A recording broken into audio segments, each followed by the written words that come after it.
Hi, everyone. Judge Andrew Napolitano here for Judging Freedom. Today is Thursday, December 8th, 2022. It's a little after 3 o'clock in the afternoon on the East Coast of the United States. You all know our guest today, our regular go-to guy on military matters, and particularly what's happening in Ukraine, Colonel Douglas McGregor, whose background requires no introduction to this audience.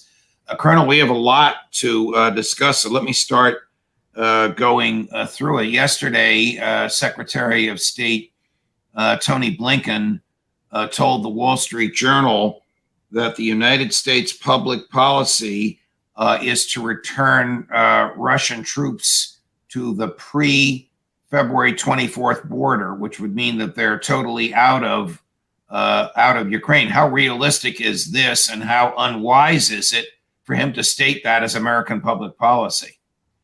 Well, if his intention is to ensure that there can be no negotiations, then he succeeded, because that's unacceptable to the Russians. Perhaps that's the reason he did it. But is this a realistic public policy of the United States, that any amount any rational amount of force introduced by NATO or United States dollars could have as a realistic goal the removal of all Russian forces to the pre-February 24th border, or to where they were on February 23rd? It's the impossible dream. We ought to just forget about it. It's an irrelevant statement. It's unworthy of any attention. Okay. You recently commented to me off air about some comments that President Putin made, which were very, very intriguing. I found them intriguing, and I think the audience will as well, concerning nuclear weapons. What did President Putin say, and how does it interact with American policy with respect to the use of nukes? Well, as you'll recall, in June, he reiterated the policy that under no circumstances would the Russians employ nuclear weapons unless they were attacked by a power that used nuclear weapons against them. Right. What he's done now is he said that he's re-examined this, and there are certain reasons. One is, of course, that Biden renounced essentially the no first use approach of his predecessor, and said that he would now use nuclear weapons against conventional forces, not only against nuclear forces, even if we were not attacked with a nuclear weapon. Let me stop you. Let me stop you right now. How reckless is that? Well, this is the president of the United States who made these statements and signed this new policy into doctrine. It was very ill-advised. I don't know of anybody in Washington that thinks it's a good idea, but that's what's happened. And since then, we've had lots of loose talk from people about tactical nuclear exchanges and winning limited nuclear wars, this kind of nonsense. But more recently, so as a result of this policy change, which I don't think was on the front page of the New York Times, but as a result of this policy change, what did President Putin say or do? Well, let me go one step further. There's one other thing that has occurred that induced him to change his position. We've placed a lot of aircraft in the theater that are capable of delivering nuclear weapons. And I'm sure most of your viewers are aware that we do have nuclear weapons on the ground in Germany. So it's not impossible that we could load nuclear bombs into our weapons, nuclear warheads on cruise missiles. And of course, we have a battle group at sea, a CVBG, aircraft carrier battle group in the Adriatic or somewhere in the Eastern Mediterranean that also has nuclear weapons that it can employ.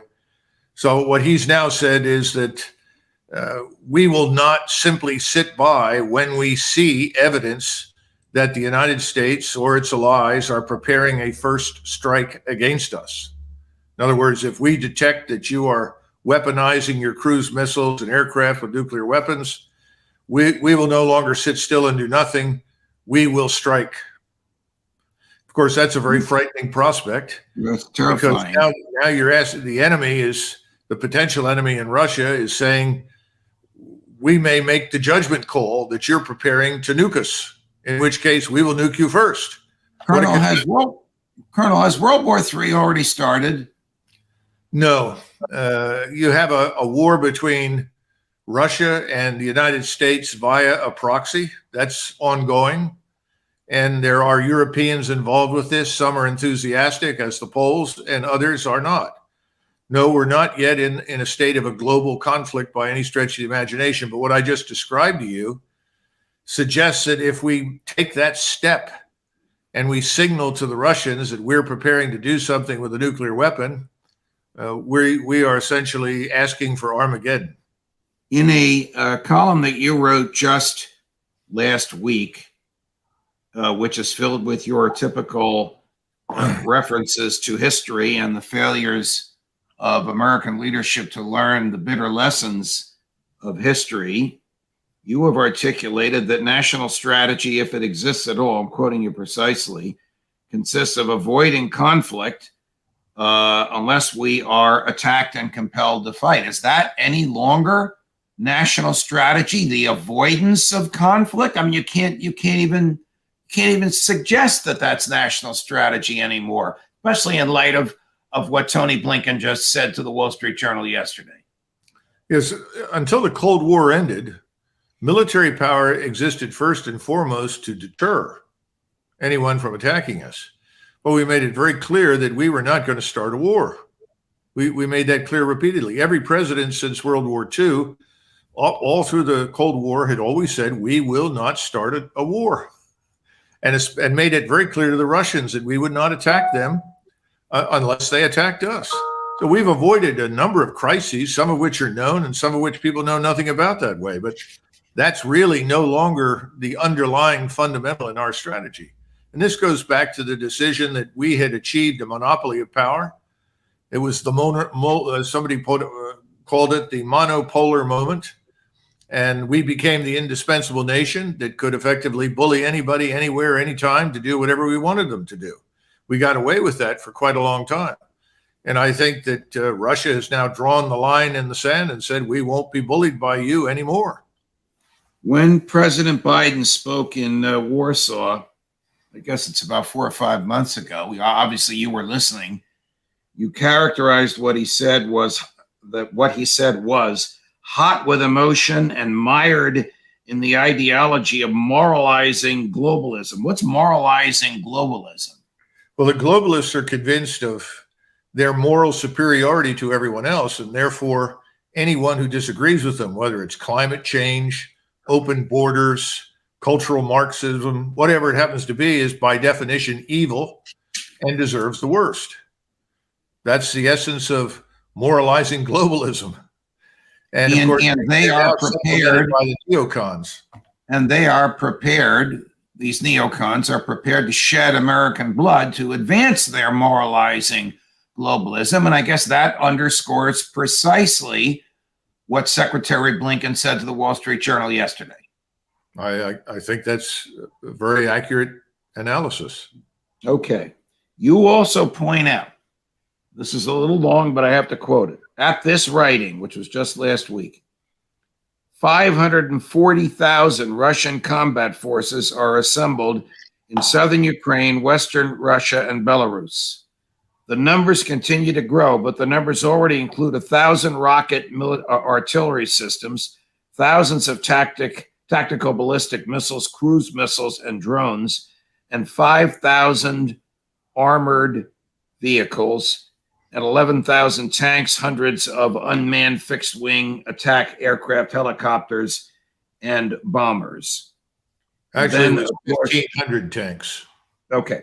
Then, of course, you said, in the greatest understatement in the modern age, this new force has little in common with the Russian army that intervened months ago on February 24, 2022. Okay, so President Putin is now serious. If he's amassing 540,000 troops plus all this other hardware, is there any way that that America and its whoever else is involved, Poles, etc., can possibly negate or neutralize that? Well, militarily, no. I don't think there is, but I still think if we were willing to negotiate on the basis of no preconditions. In other words, both sides come together and are willing to talk without demanding or anything. This nonsense of you have to leave Ukraine before we talk to you has to be dropped. Well, that's not going to happen. That's not going to happen. Then I think you could forestall this, or perhaps eliminate the disaster that is staring us in the face, which is the complete destruction of Ukraine, its armed forces, and its government. But I don't know that that's possible. But militarily, no. Right now, they are dispersed in those areas that I just told you. In fact, I found out earlier today that massive numbers of trains have carried huge quantities of equipment and military personnel from Russia west into Belarus, Western Russia, and into southern Ukraine. Those have slowed now to almost a trickle. So most of the movement is over. The forces are there, and they'll probably exceed at this stage of the game the 540,000 I pointed to. They may be closer to 600 for all we know. And that has to be, when you start counting these things, that has to be done by a combination of people on the ground, as well as people that have access to space-based or commercial satellites that can see what's there. Since the last time we spoke, Colonel, the Russians have revealed that a third drone attack occurred within a couple hundred miles of Moscow, and that it emanated from Ukraine, assuming it did emanate from Ukraine. And this drone attack destroyed a Russian fuel depot. U.S. intel is obviously on the ground in Ukraine. I'm going to assume, you correct me if I'm wrong, I know you're a tank commander, not intel, but you certainly know the basics better than anybody. The U.S. intel is not only spying on Russia, it's spying on the Ukraines. So the U.S. government must have known, I think, forgive me if I'm extrapolating beyond what is rational to the military mind, the U.S. government must have known that those drones were going to be fired. And since they were going to be fired into Russia, I would think somebody at the Pentagon or even the White House ought to have known that, either signed off on it or knowingly looked the other way. Your thoughts on this? Well, more details are emerging slowly about these actions. The one at Engels Air Force Base was the most serious one, not because it did any damage. It killed some people, but it didn't do any serious damage. It killed Russians. But that base is the centerpiece of the, let's put it this way, the airborne nuclear deterrent. So that attracted a lot of attention. The other base is much less important. And I don't know anything about how much damage was done at this fuel storage area. Luckily for the Russians, fuel is the least of their concerns. They're swimming in it. So that's not going to make much difference. There is information that is beginning to emerge that suggests that these drones were not launched from Ukraine. They were launched from within Russia. And what most Americans don't understand is Russia is enormous in size. Its border is not uniformly protected as it was under the Soviet Union. There are vast areas of the Russian border that are open. And you can move into Russia from the Caucasus, from Central Asia, even potentially over the border from Finland, though this doesn't appear to have been the case this time. So it's not impossible that these drones were launched and then small teams of people infiltrated near the targets and provided the last terminal guidance to these aircraft. Okay, now, well, we know Ukrainian saboteurs are in Russia because we know of the car bomb assassination that occurred almost under Putin's nose a few months ago. Right. There's something else here. There's a possibility that these drones, which are very large, by the way, these are not small by any means, may have flown where commercial airliners fly. They could have even had transponders on them that conveyed the impression that they were commercial, not military. We just don't know, but that's a distinct possibility. So if they launched them from inside Russia, used commercial airline approaches through the country, that would have masked what they were. And that explains why the integrated air defenses did not pick up on them. Okay, let's get back to who could have authorized this or known about it. Well, an awful lot of things happen, Judge, that may or may not reach the president of the United States. I know that's frightening to people, but we need to come to terms with that reality. You have Okay. a national security advisor. There's a special portion of the law in which the president devolves some key responsibilities that he has to his national security advisor that Right. allows the national security advisor to sign off on certain activities. This includes, for instance, internal domestic surveillance. Just because the National Security Agency or the CIA or the FBI or anybody wants to do something that it has an impact on national security, and they may want to do it internally or externally, doesn't mean they can do it. It has Okay, to but go through the process. let's get to the drones. Is it more likely than not that somebody in the U.S. would had to have known ahead of time, not necessarily approved, but known of it because of U.S. intel? Hey, Langley, do you know what they're up to? They're in Russia. They have the equipment there. They're flying drones that look like they're commercial airlines, and these things are about to blow up a Russian fuel depot, and it's 200 miles from Putin's house. You should know about it. Is such a communication likely? I think the CIA knows, without a doubt. The National Security Agency knows. That's indisputable. Whether they knew all the details and the people that were guiding these and where they were launched from, that's another matter, but they were definitely involved. Remember that they struck the bridge to, and that was done, we now think, by the SAS, the United Kingdom MI6 armed entity, Special Operations Forces. So we don't know who did this, but were people aware that it was going to happen? Undoubtedly. Wouldn't Russian intel have known that something was coming at Russia, either from Ukraine or from within Russia? They may have, but they may not have known, as I said earlier, that they were going to use the commercial airline routes or approaches as cover for these things. Okay. They may not have known that. They may have also not known the real destination. Again, if you have a small team on the ground that may be 30, 40, 50, 100 miles from the target, as this thing flies, it's picked up for control by the team on the ground, and the team directs it to its final destination. They may not have had any idea what that was. All right. Now I want to have a little fun with you. One of We need to have some fun, Judge. All right, everybody. What is he going to do? Pretty upsetting.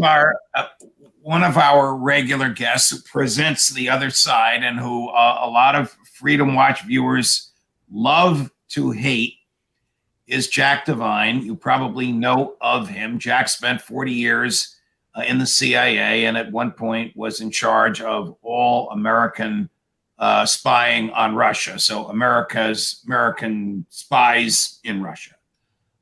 Here's what he had to say. It's cut number 1, Gary, on flawed Russian intel. People are grossly underestimating the toughness of Ukrainians. When I was in the Afghan program, people underestimated. The Russian analyst in CIA thought Russia was 7 feet, 10 feet tall. People underestimate the grit and pain that people will put themselves through. After you kill family members, cold weather is not going to blind you from fighting the Russians. You don't go into a country and you think you're going to take it over when the people are prepared to die to the first person. That was their number one intelligence failure in the invasion. They really didn't know, despite all the years, who they were fighting. And all their intelligence reports, some of them had their parade uniforms packed with them. Some of them had hotel reservations. They thought this was a cakewalk. How terrible does intelligence have to get? How bad is Russian intel, or is Jack putting his usual CIA spin on things? Well, we talked about the opening phase, and President Putin intended several things. First of all, he insisted that they minimize casualties to the civilian population, that they avoid destroying infrastructure, because this was a show of force in the country designed to induce the Ukrainians and Washington to negotiate. He thought that we would be interested in avoiding a major war in Ukraine. He was wrong. Now, as far as underestimating the Ukrainians, that's difficult to say. They used a very small force because they had no intention of conquering Ukraine. This is a big lie. There was never any interest in conquering the country. They wanted the Russian citizens to have full rights before the law. They wanted the two autonomous regions to be treated decently because they were effectively Russians who wanted their own culture, language, and schooling. He wanted the Ukrainians to recognize legitimate Russian control of the Crimea that they'd had since the 1770s, and they wanted Ukraine to be neutral. There was no goal associated with conquering Ukraine. So I don't know where he gets the parade uniforms and hotel reservations. That sounds like a bit much, but he is plugging the line. Right. And if he wants to be on contract with the CIA from time to time and be paid consulting fees, he'd better plug the line. You can sure as hell bet they're not going to hire me. That's for sure. Here's another one in which he refers to President Putin as a shrunken or miniature bully. Your friends and colleagues in the intel community in NATO think that Putin will be weakened by this war and maybe pushed out of office. Forget them. I've written to it in March, and I continue to say that. I think the die was cast the day he walked across the border. They gave him shrinking pills. He became a miniature leader. The bully aspect's gone. The guy gets beat up the way he's getting beat up. Who's he going to scare? And I read it. I'm sticking by it that you don't come back from this. How long is he going to protract it? But we should not fiddle inside his country trying to speed the process. He will take care of it, and his people will, because it will backfire if we get involved. Well, the one decent thing he said, you'll probably agree, is that we should not fiddle inside his country, although I don't know that his former masters at the CIA will go for that. But does this make any sense to you? Putin is a miniaturized bully? What have we always done whenever we decided to attack another country? We immediately demonize its leadership. This is a standard playbook. He's simply repeating, what everybody says. I'm surprised he was so easy on Putin. I've heard far, far worse about Putin from all sorts of people. A mafia don, all sorts of terrible things about a criminal and so forth and so on. This is just once again part of the standard routine, and I'm sure that's what he's doing, and he's going to stick with that. When the Russian troops are all over Ukraine and there is no Ukrainian army and no Ukrainian government, he'll be talking about the revolution that's coming in Moscow. One more to go, and I want you to listen carefully to the last two words of it, Gary. What has to happen, I think, is we get through the winter and the Russian people look around and say, here we go again. Our economy, and the troops are going saying, I don't feel like going over there. I don't feel like dying. Have you seen the footage of some of the planes being shot down? And some of the helicopters rather, and they're going in and they don't want to fight. They did the same thing in Afghanistan. The Russian soldiers did not want to fight in Afghanistan. They had tremendous defection. You can't win a war. It's very hard to win a war when one side wants to fight and save their country and the other one really doesn't feel like getting involved. So he has a sales job. So I think the trouble really begins for him when he starts to come back. And I think the Russian people are going to start saying, this is Putin's folly. Putin's folly, Colonel. I don't know. I think he may be heavily invested in the cannabis industry and is using too much of his favorite product. Let's be frank, Putin has never been more popular. The Russians as a nation are enraged. The only criticism that he's under at home is, why haven't you already crushed these evil people that have done so many terrible things to us and their soldiers? Putin has deliberately minimized, as far as he can, the information about the terrible atrocities committed against captured Russian soldiers because he's afraid of the backlash.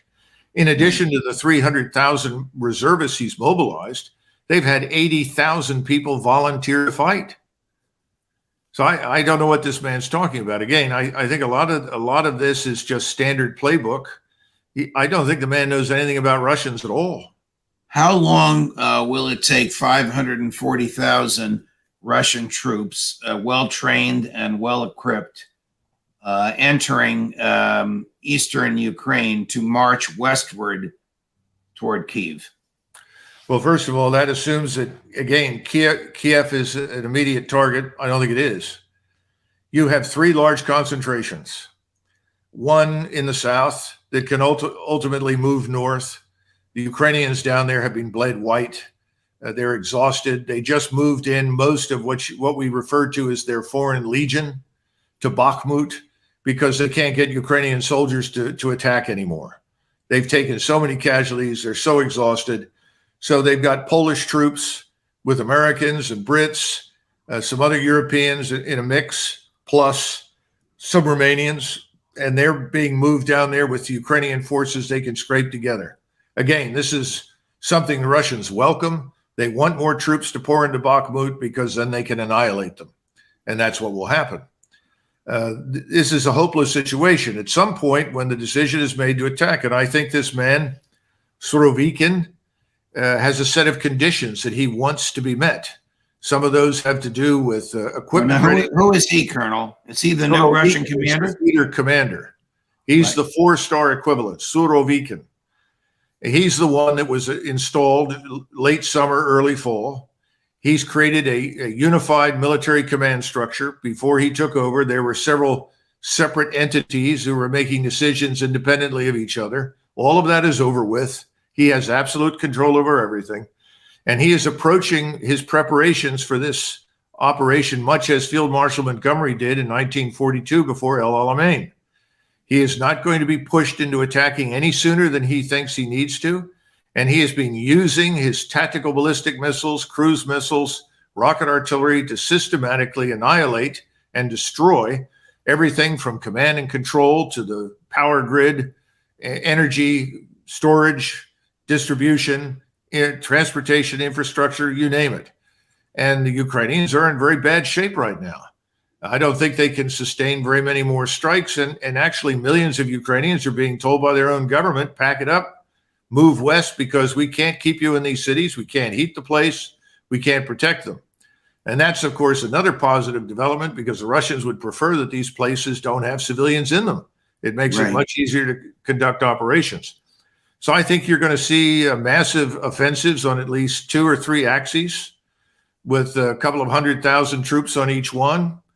And we'll see what they do. They're going to cut off the Polish border from Kiev.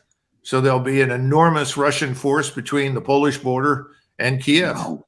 There'll be an enormous Russian force that encircles and cuts off and destroys what's left of the Ukrainian forces in the south. They'll come up from the south. This is almost a vice or a pincer movement with Kyiv in the middle. Yeah. The last thing that they'll do is deal with Kyiv. They want to annihilate the Ukrainian army. They talked about denazification for a long time. They're not going to rest until all of these Nazi formations that everyone apologizes for in the West are gone. Right. And once they're gone, then they'll turn their attention to Kyiv. Now, there is concern, growing concern in Moscow, that we would be foolish enough to take this 90,000-man coalition of the willing and try to rush into some part of Western Ukraine as the liberator or savior of what's left of Ukraine. And their assumption is that the Russians won't fight them. Well, the Russians obviously don't want a confrontation with us. But depending on how we do this and how far we're willing to go, we could end up losing those troops to enormous military power directed against them. We don't have the replacements. We don't have the fuel. We don't have the repair parts. We don't even have the ammunition anymore because we've given it all to Ukraine.